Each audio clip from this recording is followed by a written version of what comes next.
In the ancient world, power was written in fire. Empires rose on rivers of blood. Cities were swallowed by war, and history remembered only the conquerors who destroyed the most. From Roman Empire to Persian Empire, domination meant annihilation. Armies marched, kingdoms fell, civilizations vanished. But in the East, something different was happening. Far from the thunder of collapsing empires, a new kind of power was rising, an empire that did not need endless wars to expand, an empire that conquered without marching. It did not burn cities, it did not erase nations, it changed them. At its heart stood a civilization that believed it was not just a kingdom, but the center of the world. From its vast imperial capitals, where golden roofs touched the sky and scholars filled marble halls, it radiated influence outward like gravity. This was not conquest through swords, this was conquest through belief. Instead of invading neighbors, it reshaped them through philosophy, through language, through ideas that traveled farther than any army could march. Across mountains and seas, kingdoms began to change. In the courts of distant lands, rulers studied foreign scrolls. They adopted foreign writing. They modeled their laws after a distant throne they would never see, not because they were defeated, but because they believed. In Vietnam, resistance burned for centuries.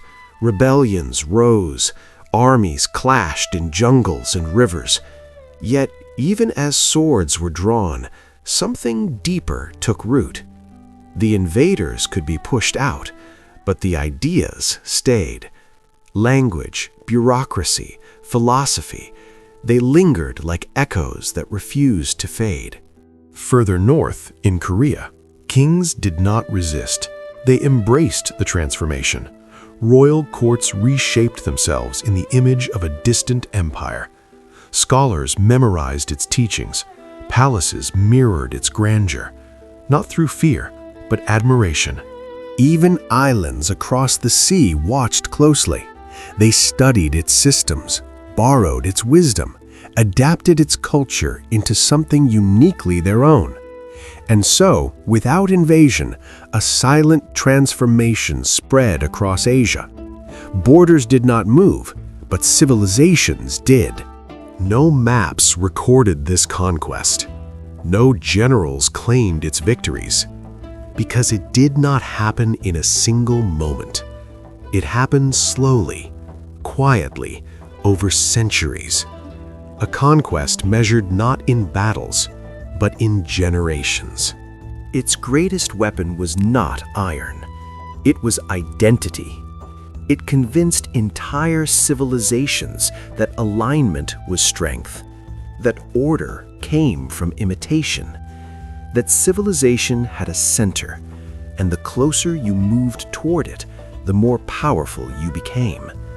This was influence as empire, gravity as domination, a system where kingdoms remained independent, yet never truly separate.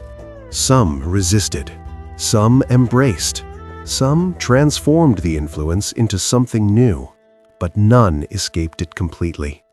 Because the most powerful empires are not the ones that destroy you, they are the ones that rewrite how you see the world. Centuries passed, dynasties fell, capitals crumbled, yet the invisible conquest endured.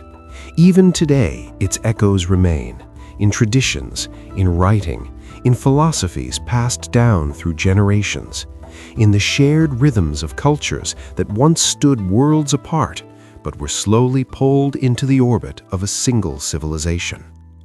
No victory parades marked its rise, no final battle marked its end, because some empires do not collapse, they dissolve into history and live on inside the world they reshaped. This was the empire that conquered Asia without a single war, and perhaps its greatest victory is that most of the world never realized it happened.